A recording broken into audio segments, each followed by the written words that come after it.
Out of respect, I'm gonna have to wear the Yankee to the front today. Definitely gonna have to wear that Yankee to the front. What's up, y'all? How y'all doing?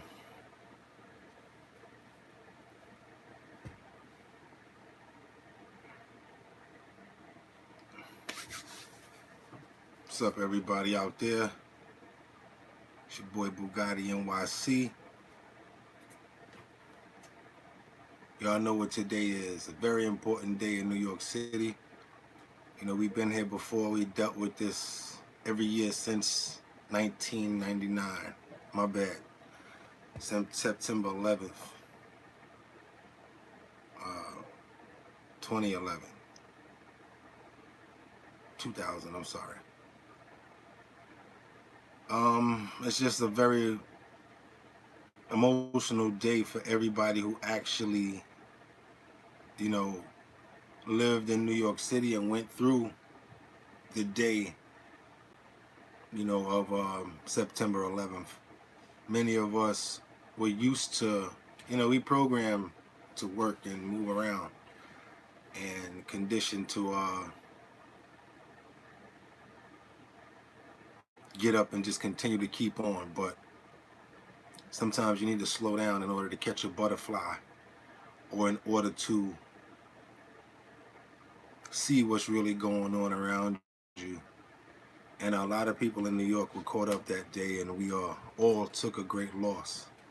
I'd like to take this time to take a moment of silence for everybody that we lost that day, 9/11, September 11th.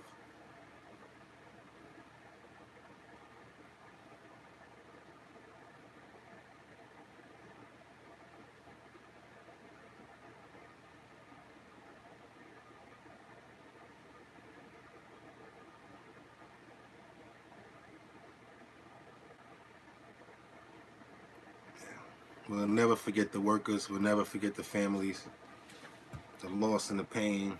As far as like all of the first responders.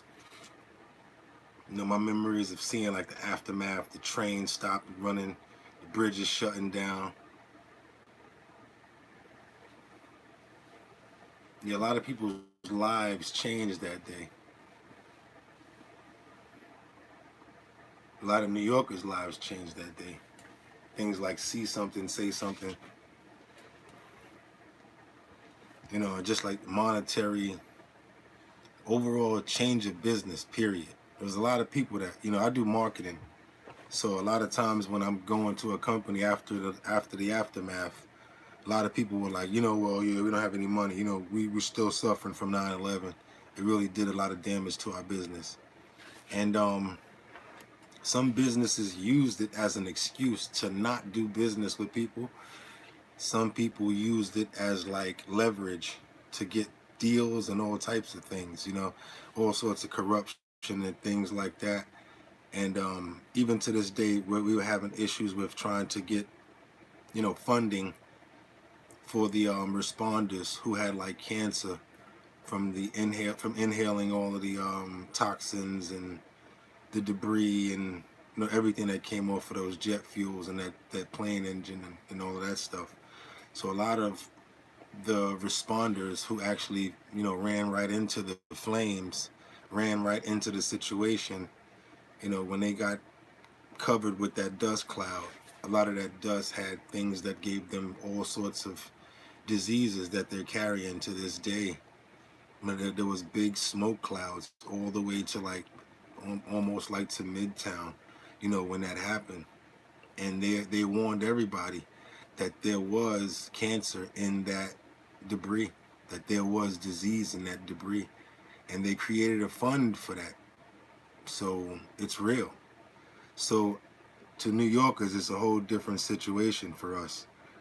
It really messed us up. Really did. A lot of fashion businesses suffered. They went out of business. I know some people like, Joanne Wang. She was the senior editor for the Source magazine. Once this happened, her family, I think they were actually Japanese. You're live where if you're not talking enough and they're gonna check you out and cut you off. So I don't know. But back to the regular scheduled show, because I was getting busy a little bit. Got this new thing, once the iPhone gets hot, it shuts off. And YouTube, I guess they know about it, so they like, yo, you want to resume where you left off at? So I was like, yeah. But I was basically talking about, you know,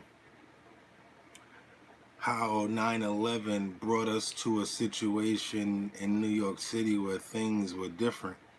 And even to this day, we don't, you know, true New Yorkers, we carry ourselves a little differently than, you know, the tourist New Yorker, or the person that came here from Wyoming or Indianapolis or Boston. You know, y'all move a little different than the average New Yorker.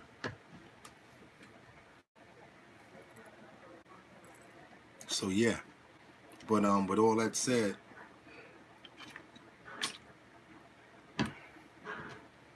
you know, after this happened, you know, the mayor, Bloomberg, tried to bring more harmony to the city, you know, by, you know, try to get more people to come to the city, because a lot of people were affected by 9/11.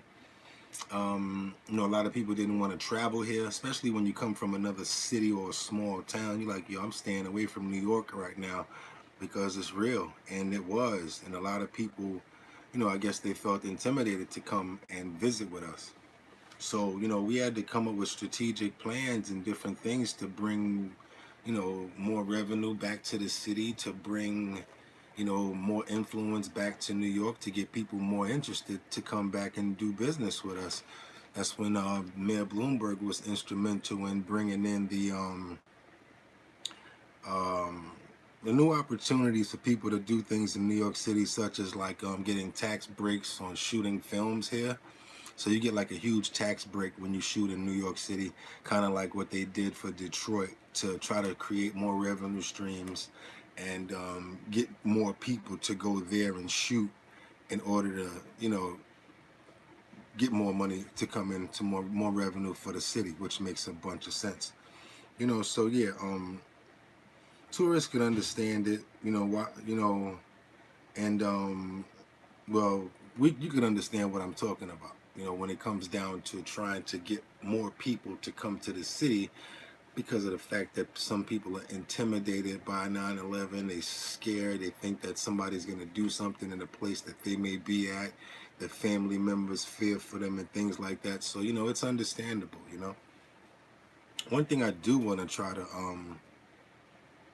explain is, like, I'm not trying to take any sort of credit, any sort of seniority or anything like that, but I do want to say that, you know, New Yorkers will never forget 9/11.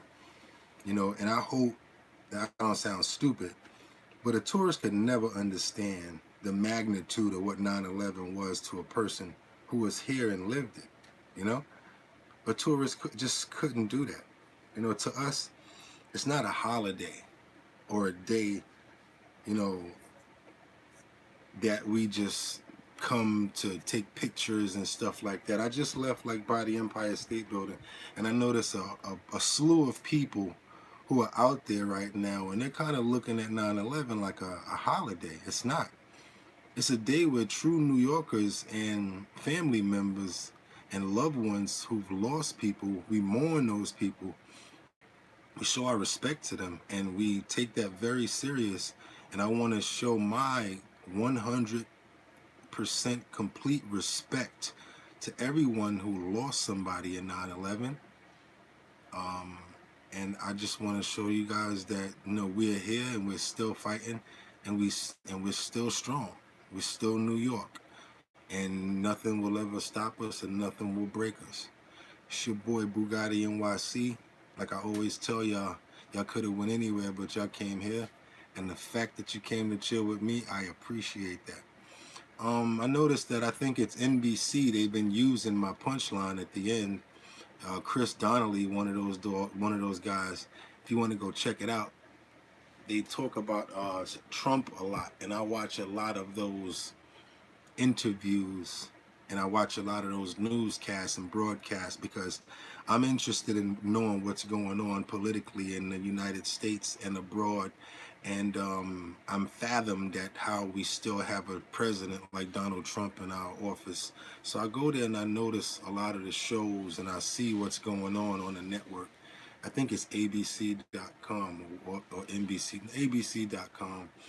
But they use my punchline, and I noticed that they do that. They come to a smaller platform and they pick certain things that they like about a certain person, and they put it on their avenue, and they put it out, and it makes it look like you never did it. You weren't the one that did it. I mean, look at me. I have no followers and no views or anything like that. So who's gonna believe me? But yeah, um, I really don't care about things like that. What I really care about is getting the overall message out. As you notice, I don't try to concentrate on today's news. I want to give you guys overall things that even after I'm gone, you can come back and look at later and get jewels out of. It's cool to do overall daily news, but once the day is over, that news is no longer prevalent. It's no longer relevant, and it's nothing that you guys can go back and look at unless you're interested in knowing about what this person did on this day, or my opinion on what this person did on that day. I would rather talk about a topic and get some very educational conversation going, where we can get some dialogue going and we can learn from each other. And from that dialogue, other people that view that content can learn from that. I think that makes more sense than just talking about daily news and what rappers are doing and what's going on in corporate America. Again, it's your boy Boogotti NYC. Album is on the way. I wanted to say respect due to every loved one, victim, family member, and whoever was affected by 9/11. Respect is due to you guys. God bless you. Have a good day. Amen.